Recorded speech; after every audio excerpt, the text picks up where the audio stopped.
With all of the various gadgets and accessories in the gaming industry now, it's interesting to see where they all came from. Well, today we're going to dig into that very topic. What's up guys, my name is Bernsey, and today we're going to be counting down the top 10 gaming gadgets that changed everything. Let's get started. We are running a $200 Amazon gift card giveaway the entire month. All you have to do to enter is like this video, be subscribed, turn on your notifications, and comment why you want to win with your Twitter handle attached. I will announce the winner at the end of the month on Twitter. Number 10. The ATARI CX42. Chances are you don't know what this thing is, and there's nothing wrong with that because it wasn't a very good product. But the ATARI CX42 was the first ever wireless game controller. This new controller was supposed to be the default joystick of the Atari 2700, but after that console was cancelled, they were slightly altered and sold as an add-on for the existing Atari 2600. Sure, they had some import lag and they ate through batteries like crazy, but the seed was planted, and now wireless controllers are pretty much a necessity for all new consoles. Be sure to get yourself a USB charger for those wireless controllers as well. Nothing is more annoying than your controller dying mid-game and then having to search for batteries that you probably don't have. Number 9. The iPhone. Mobile gaming is a huge industry now, with modern smartphones being arguably just as powerful as handheld systems like the Nintendo DS. But up until the iPhone was released, mobile gaming wasn't really a big deal. The closest thing you had to mobile gaming was ports of 2D arcade games like Pac-Man or Centipede. But once the iPhone came on the market and established what a mobile device could now be capable of, everything changed. Faster processors, better visuals, online features, and with every new model of iPhone, and every other smartphone company that attempted to do it better, things only got more and more elaborate. The mobile gaming industry grew extremely fast, with modern smartphones now being capable of running super elaborate games, and even N64 and original Xbox emulators, and it's all thanks to the iPhone in 2007. You want to know how big mobile gaming has actually got? Companies Supercell and King, known for Clash of Clans and Candy Crush, have spent nearly $500 million on marketing. I have a huge problem with play-to-win games like those, but that's a rant for another video. Number 8. iRobot. No, I'm not talking about that amazing Will Smith movie. I'm talking about the game from 1984. This was an arcade machine, and it was the first video game to have fully filled 3D polygons, essentially making it the first 3D game ever. iRobot has a pretty interesting backstory, as it was a critically panned and financial flop due to many of the machines sinking during a shipment overseas. Since then, the game has gone down in history as one of the most important ever, and less than 1,000 original iRobot machines still exist. Number 7. Expansions.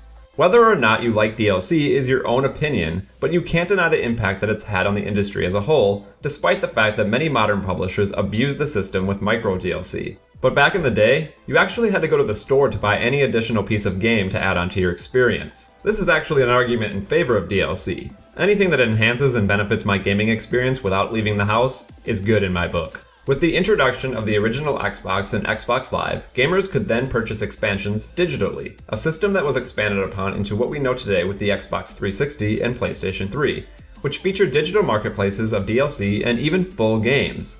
So if you're looking for who to point the finger at because you hate DLC, well, I guess the answer would be the original Xbox.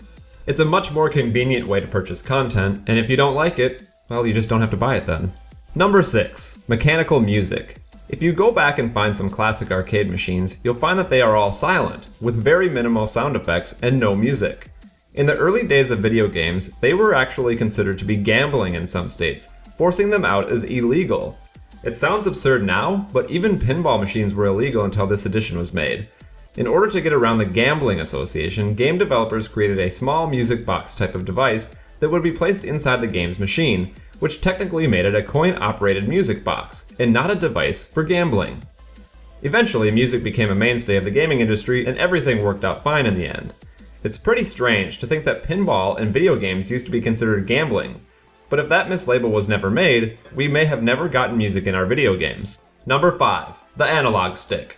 While we're all accustomed to having 2 analog sticks on our controllers nowadays, it was a while before people even got one of them.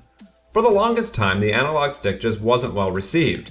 In fact, it wasn't until the Nintendo 64 that there was even a real demand for it from the general public. The analog stick was introduced back in 1976, but was mainly just used for various arcade games. The first home console to feature a true analog stick was the Nintendo 64, which also had a ton of games specifically designed with it in mind in an effort to show off what it could do. Then came along the original Xbox, which threw on a second analog stick and designed games like Halo where one stick controlled movement and the other controlled your vision. The analog stick has been around for almost as long as gaming has, but it wasn't until the industry grew that it was fully accepted, and that's when it really changed the game. Without the analog stick, especially a second one, we probably would have never seen iconic first-person shooter games. Number 4. The Nintendo Wii. Ever wonder why motion controls have been in pretty much every video game in recent years?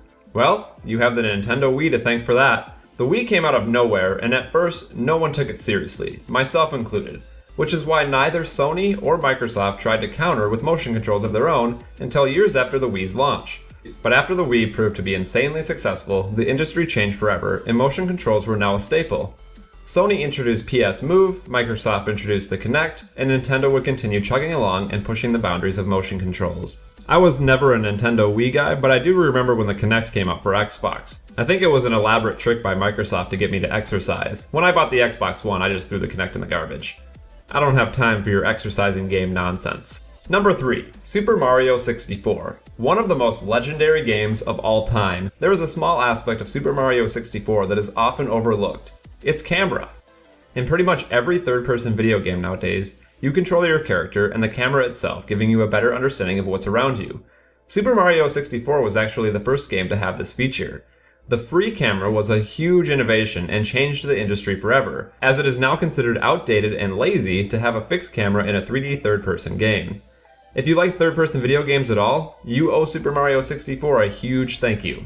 Number 2. Xbox Live. You can't talk about modern gaming without mentioning online multiplayer. The feature is present in just about every single game now, and it almost did not exist at all. Have you ever heard of the Sega Dreamcast? Probably not, it was way before its time. But if you do remember it, you probably forgot that the Sega Dreamcast actually had some online features, but it kinda sucked and no one really cared, especially after the console failed altogether. It wasn't until Microsoft revealed their online service with the original Xbox that people truly saw the power of online console gaming. First introduced in 2002, Xbox Live allowed players to buy DLC and play online in games like Halo 2, which still to this day has one of the highest console multiplayer counts, as there were over 40,000 unique players logging in every single day at one point. PlayStation introduced their version of it, PSN, in 2006, and Nintendo introduced Nintendo Wi-Fi Connection in 2005, and Nintendo Network in 2012.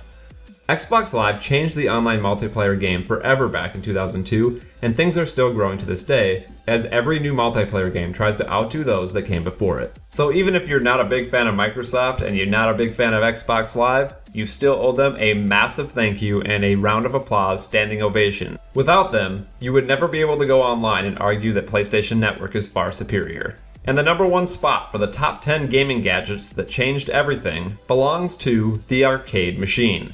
For the longest time, the only form of video games were for the computer or were in machines that were not very easily mass-produced or desired by a mass audience. But then along came the arcade machine, and more specifically, Pong. The arcade machine was a huge innovation, as it showed that video games were for everyone, and not just the super smart computer people. Pong kickstarted the industry, and soon after we got Pac-Man, Space Invaders, Asteroids, and so much more. The arcade machine is really what started off the gaming industry as a whole, and they're still a beloved part of gaming culture today, as you'll always see people playing at the arcades or playing on the machines at pizza places or movie theaters. I mean, seriously, who can resist a little Pac-Man when you come across one of those machines? You can't do it. It's a classic. Gaming has unlimited potential to keep growing as the years go on, and we'll always look back at the arcade machine for starting it all. That concludes our list for the top 10 gaming gadgets that changed everything. My name, of course, is Bernsey. Thanks for stopping by, and I hope you learned something today. If you'd like to see more videos, there's a playlist down below for your viewing pleasure, and if you'd like to submit your own ideas for future videos, click the link below. My name is Bernsey. Thanks for stopping by. Have yourself a beautiful rest of your day, and I will see you next time. We are running a $200 Amazon gift card giveaway the entire month. All you have to do to enter is like this video, be subscribed, turn on your notifications, and comment why you want to win with your Twitter handle attached. I will announce the winner at the end of the month on Twitter.